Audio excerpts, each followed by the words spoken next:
So I will talk about long-term unemployed in higher ages and especially about the transition to retirement. What you see here on the first page is Marienthal, and perhaps some of you know the Marienthal study, one milestone in social research, not only in unemployment research, but in social research. That was a huge research project on one village where almost everybody became unemployed because a textile fabrication was closed down. And so people from Vienna went to Marienthal and did a mixed method research on unemployment. So, of course, our study was not that big, but it's a bit to see in that tradition of unemployment research. What you see here is not Marienthal, this is Gelsenkirchen, the city in Germany with the highest unemployment rate. It's about 14%, which is really quite high, and well, some nicer spots in Gelsenkirchen. I'm quite sure this looks not so nice. Sometimes it goes away, the mic, but I just keep on talking. Oh, closer. Okay. So I will first talk about the labor market situation of older workers in Germany very briefly, then describe the situation of older unemployed on the basis of a small piece of research that we did at our university. And then I will talk to transitions from long-term unemployment to retirement based also on our results that we had from our study. And then I would give a brief outlook. So this is still true today. MacDonald and colleagues said retirement as a result of unemployment has generally been ignored by practitioners and researchers alike. And that is from the year 2000, and not so much has happened until now. And so we think it might be a good idea to take a closer look again at the transition from unemployment to retirement. So this is these are labor market dynamics, I would say, in Germany, and you can see two different dynamics. The blue line shows the employment rate, which was quite low in Germany during the 1990s. Germany was called the sick man of Europe. I don't know why this had a gender aspect, but it was called the sick man of Europe, and the employment rate for older workers was like 35% or so. And it went up, as you can see, to 75% in the year 2024. So that was quite a success that we saw. I will just wait. Okay, and on the other side, you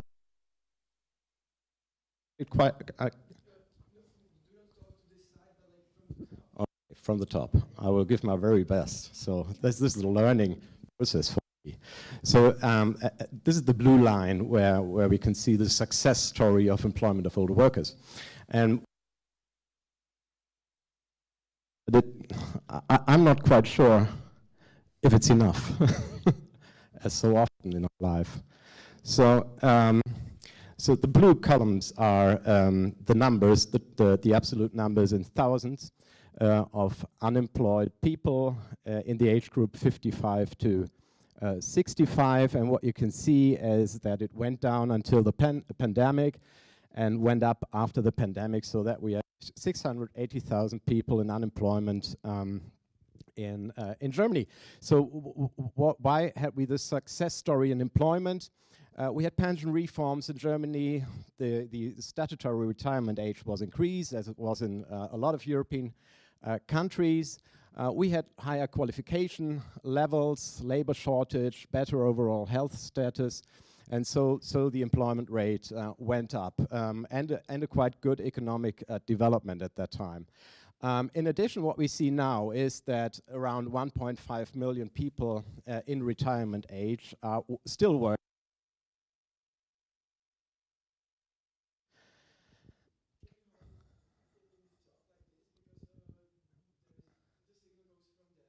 Okay, we are getting closer. Okay, so now it's a bit like this mic thing, yeah? Okay, and what you can also see here is that the share of older unemployed, of the unemployed in total, went up from 14% to 24%. So we have different dynamics on the labor market. And we see that unemployment still is a problem. And what does unemployment mean to the people who are unemployed? We know that from research, so poor mental health, so this is associated. That does not mean that unemployment leads to poor mental health. It could also be the case that poor mental health leads to unemployment, yeah? So it's associated with poor mental health, increased morbidity and mortality, deterioration in health behaviors. We see smaller social networks, isolation and loneliness, reduced social participation and engagement, strain on families and relationships, loss of self-esteem, purpose and identity. And stigma and shame plays a great role in the life of unemployed people. Of course, poverty and financial stress plays a great role. And reduced employability and skill loss, because people are not employed and then they lose their abilities they had before. And we see a lower overall life satisfaction. And the last point, the scarring effects means that if you once were unemployed, have been unemployed, then it has negative consequences for your further working life. So that the chance is very high that you get unemployed again. So it influences your labor market position. So we can see all this and took a closer look at the life of unemployed people together with the city of Münster, where our university is, and the job center, which is the job agency in Münster. We made a project, and what we did was we interviewed 21 people, unemployed people, 55 plus, especially concerning their life situations, their prospects, their social relations and things like that. You will see an overview in a few seconds. We did guided interviews. Average length was 45 minutes, and we did unstructured qualitative content analysis. So we saw a lot of quantitative data today, which is important, but here you will see more qualitative data, because we wanted to zoom in the life situations of those people who are unemployed and what it means to be unemployed to them. Okay, these are the main categories that we, these are deductive categories that were more or less the guiding categories of our interview. And then we, from the material, develop those subcategories. And of course, I won't go, you see this is a very rich data that we had, and I cannot go into detail on all the things, but I would give you some overall findings. So actually the study really paints a bleak picture of the life of unemployed, long-term unemployed individuals. So they were all long-term unemployed, most of them more than 5 years. So health problems dominate, often both a cause and a consequence of unemployment. And what we especially saw was that unemployment is important for the people. It means something to their lives, but it is only one crisis or one problem amongst many others in participants' lives. So they had family breakdowns, domestic violence, poor health, addictions, setbacks, rejections, and lack of social contact, and that all accumulates. We called it to crisis biographies. The coping capacities are more or less overstretched because the people only provide very low psychological, physical, social, and economic resources. So that's what we saw. We saw also gender differences, but not so many. But those gender differences refer foremostly to childcare and domestic violence. So all in all, this is a persistent multi-exclusion or experience of marginalization by different groups, by society, by the labor market, but also by social networks. And even by families.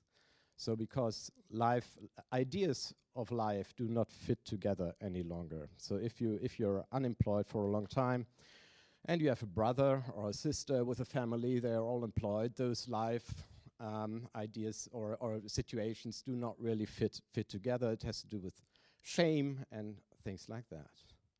So I would just like to zoom into 3 of those categories, of which we think they are important. All the other categories are also important, are important for the transition to retirement, because we took a look at resources and risks that people might face when they transit to retirement. So recognition is really a problem for almost everybody in that group. The guiding question was, to what extent do you see yourself as part of society? And for many respondents, unemployment is directly linked to a lack of social recognition. You will see that in the quotations. They feel fundamentally superfluous and not needed, and this sense of exclusion also becomes evident in how they participate socially. They do not. They're not member of clubs, not member of organizations or any other groups. So loneliness, we'll see that later, also plays a role. So what they say basically is, oh, I'm not part of society. This is a very strong statement. Yeah? As long as I'm not working, I feel like I'm of no use to society, so to speak.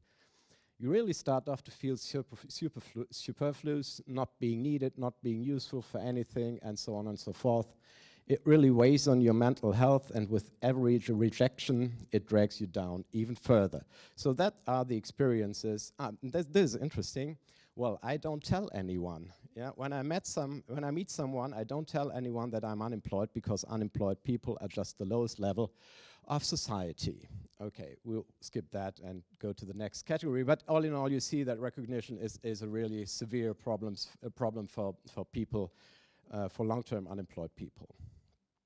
Social integration and loneliness. So this is also an intergenerational aspect. Employment as side of social integration is no longer available.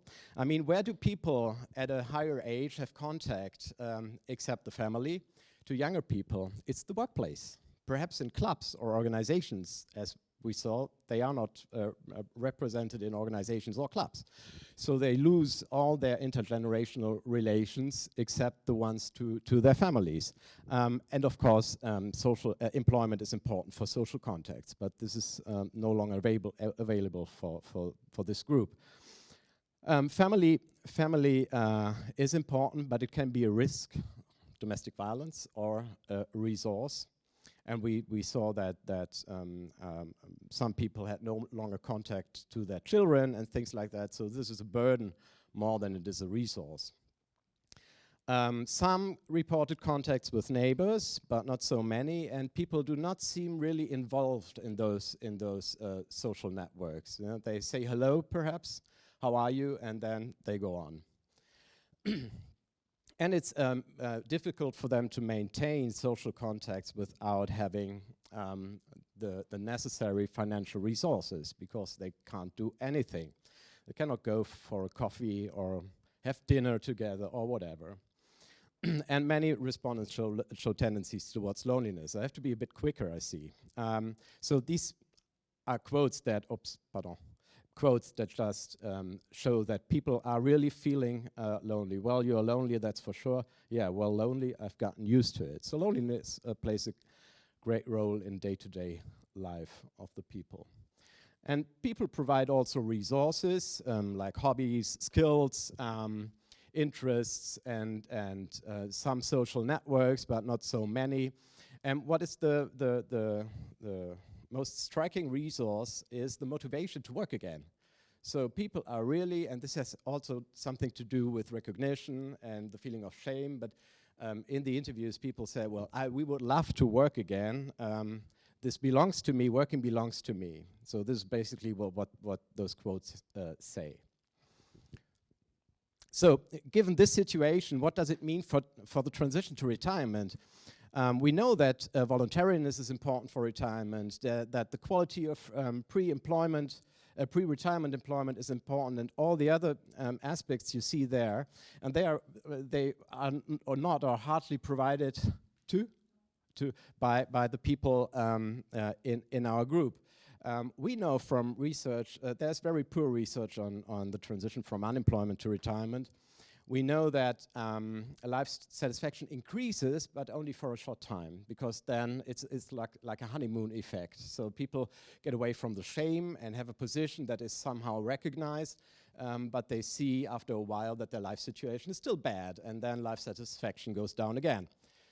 So from our interviews, we tried to derive the typology, a transition typology, where we identified different risk and resources profiles. I won't go into detail on that, but those groups, this is a bit on shaky ground because it's not we have only 21 cases, and we have to further develop it. But still, it gives a kind of orientation. To work further on this research, on this transition research. So what are the perspectives for social work and research? Of course, researchers always see perspectives for research and need for more research. So we have to adapt support by job centers, social work to personal needs. Here the typology might help. We need a joint development of future plans based on individuals' needs and resources, because usually unemployed people do not plan for retirement. It just happens to them. We should put an emphasis on participation rather than full employment, so this employment orientation by the job centers is of no help concerning this group. We should develop meaningful post-retirement activities. And that could also be cultural activities, like empowerment activities, like music, theater, art, in intergenerational community-based settings to foster participation, recognition, and self-esteem.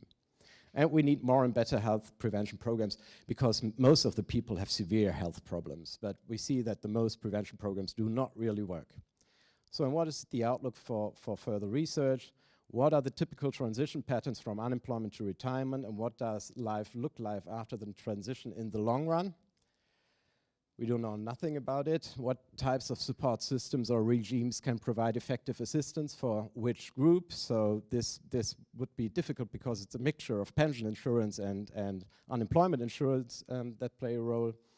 And how can social participation of older unemployed individuals can be improved overall, because we saw this low level of participation and recognition in society. So thank you very much. Got some literature attached to it. Thank you for your attention.